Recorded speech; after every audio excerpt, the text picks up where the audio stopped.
Eight poses. Welcome to another one of the critically acclaimed, award-winning Wrestling Revolution reviews on Smackdown.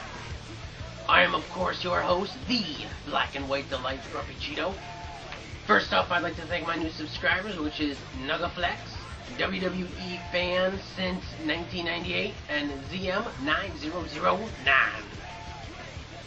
Also going to start something new this week. I'm also going to talk about my new Twitter followers, which is Game Glitching and Javin723. Thanks, guys, for tuning in or following me on Twitter. The Twitter has been since changed from Bobby Black U2C to Unsquared Circle, so me, Bobby, and Wesley can all just tweet. It's the Unsquared Circle's general Twitter. I'd also like to thank the people who left me comments on last week's show, which would be Classic 1333, Duffel Puds, DW Squirtle, Zamario Wrestles, and Largest 85. Thank you guys for leaving your feedback. I love it when you guys leave your feedback and you get recognized on the show. Alright, I'd like to encourage everyone to go to WrestlingRevolution.com, the epicenter for all of your wrestling needs. Please submit your predictions for Slammiversary, which is coming up this Sunday in the pay-per-view prediction contest. If you haven't gotten into it, get into it. There's still plenty of time to get into it and get a decent place. I'll tell you what, it's worked for me. I'd also like to let everybody know that unfortunately, since I blew up Crazy Pretzel's apartment, he's not going to show up for the competition this week. However, next week, we will have the bowling challenge, which is round 1 in the epic 3 stages of hell between Grumpy Cheeto and Crazy Pretzel. Alright, enough of this boulder dash. Let's get into SmackDown this week. Get ready for the Smackdown! Get ready for the Smackdown! How you gonna react when you put on your back mask? 'Cause there's no turning back when you're facing the Smackdown!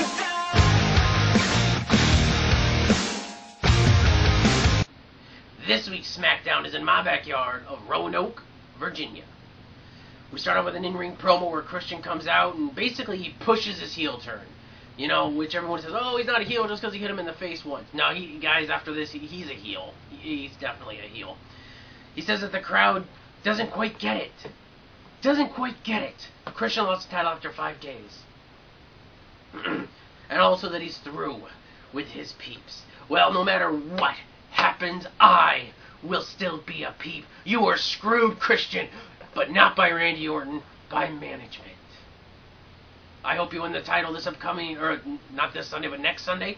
And I just hope that this is a huge liftoff for Christian as a main eventer.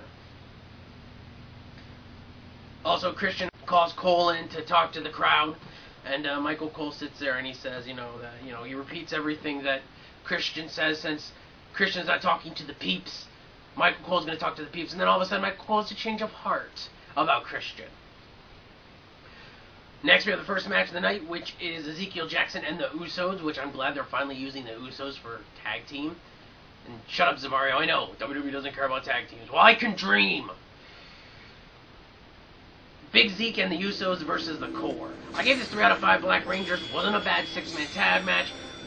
There was some great work between the Usos and Gabriel and Slater. Wade Barrett, of course, avoids Ezekiel Jackson like the plague. And eventually, Wade Barrett just walks out. Like, when Ezekiel Jackson gets tagged in, he tags in, I think, Gabriel or Slater, and Wade Barrett just walks out. So then after that, of course, the things break down. There's a double super kick on Slater, and then Ezekiel Jackson hits a torture rack on Gabriel for the submission win. It wasn't a bad 6-man tag match. Made further dissension with the Core. I think it was good to see the Usos go over finally, in some fashion. So I think this was a good opening contest for SmackDown. Next, we go to a backstage promo with Teddy Long and Sheamus. And Sheamus blames Teddy for his loss last week, but Teddy says, if you have that frustration, then I'm going to put you in a match tonight with Randy Orton in a no DQ match. Okay. I'm liking this. They had a great match last week, so I'm thinking it's time for them to have I mean, they'll probably have a great no DQ match this week. Next, we go to the core in the background, and they are officially disbanded. At least according, Slater and Gabriel say they're through with the core, and then they walk off, and Wade Barrett's just like, Alright, now I have to explain something to you guys. As all of you probably know, I watched SmackDown on YouTube prior to it coming out here in the United States. For some reason, on any SmackDown on YouTube that I could find, it was missing 2 matches. Jinder Mahal versus Trent Beretta, and Tamina versus AJ. I don't know if the people who put this on YouTube just didn't think the matches mattered. I don't know if they just forgot them. I don't know if maybe they're going to be cut from US show.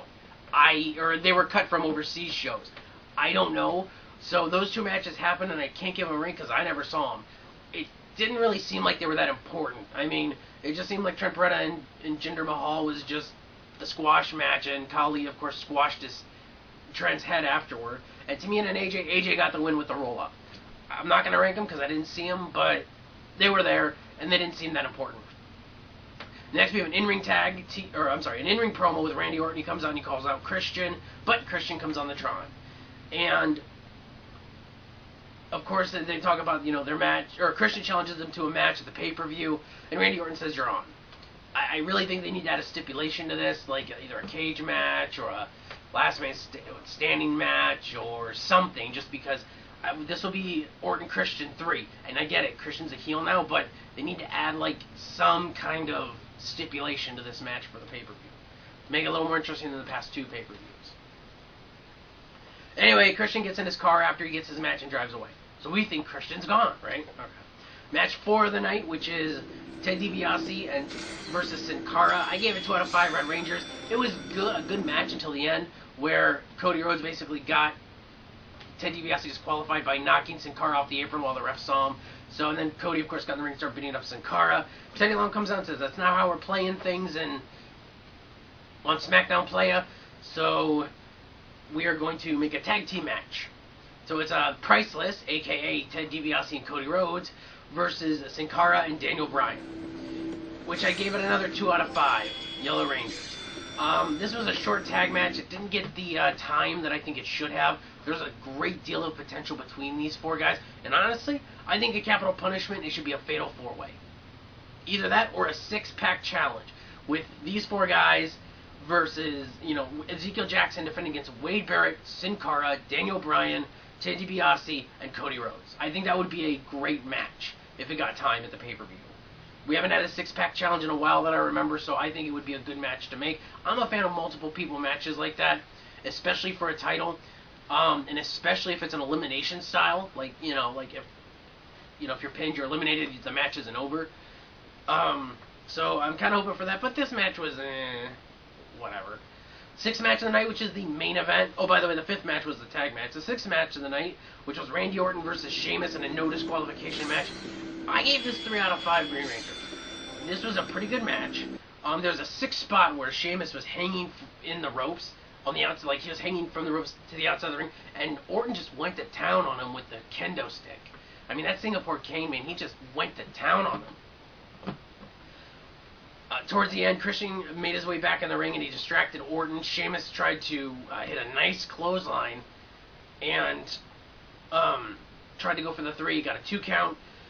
Afterward, he tried to go for the bro kick, and then Sheamus hit Sheamus went for the bro kick. Orton hit the RKO. But then right after Orton got it from the RKO, Christian came in and hit Orton right in the back of the head with the world title, and then I'm pretty sure Randy Orton fell and hit his head, literally, like, really hit his head on the steel steps. I'd have to watch it again. I didn't really watch it again, but, yeah, so that was SmackDown. Sheamus picks up the win. What did I give the night as a whole? I gave it 2 out of 5 Blue Rangers. Keep in mind, this is without seeing the Jinder Mahal Trent Beretta match and the Tamina AJ match, although I'm not missing too much. I'm figuring there would be 2, maybe 3s. Maybe if they're lucky, they'd be 3s. From what I've read. So, really, this was kind of, the problem with this week's SmackDown was there were too many promos and too many throwaway matches. Just matches that didn't really matter. The Sheamus Orton match was good, and the 6-man tag was good. Other than that, the tag match was a the Priceless versus Sin Bryan, that's what I'm going to call him, tag match was a letdown. And Ted DiBiase versus Sin Cara didn't even really have a chance to get off its feet. So, and I missed 2 matches, so I guess maybe it's just a bum week for me anyway. But don't forget to sign up to WrestlingRevolution.com, the Epic Center, for all of your wrestling news. We got news, community. We got a prediction contest where you can win prizes. The Jerry Show DVD set. You can get Chris Jericho and the Big Show's DVDs, new, not used, new, shipped to your house if you are the first place winner. So go there, sign up, and as Zack Ryder says, get the t-shirt, which we have merchandise on our site. So, Crazy Pretzel, we're going to have our bowling challenge next week. You need to get moved into your new apartment, whatever. You know, just because you're a wuss and you're chickening out doesn't, you can put it off as long as you want, but I am the superior black and white. Heck, you're not even in black and white. You just copy and can't even do white. So, anyway, I'm Grumpy Cheeto, and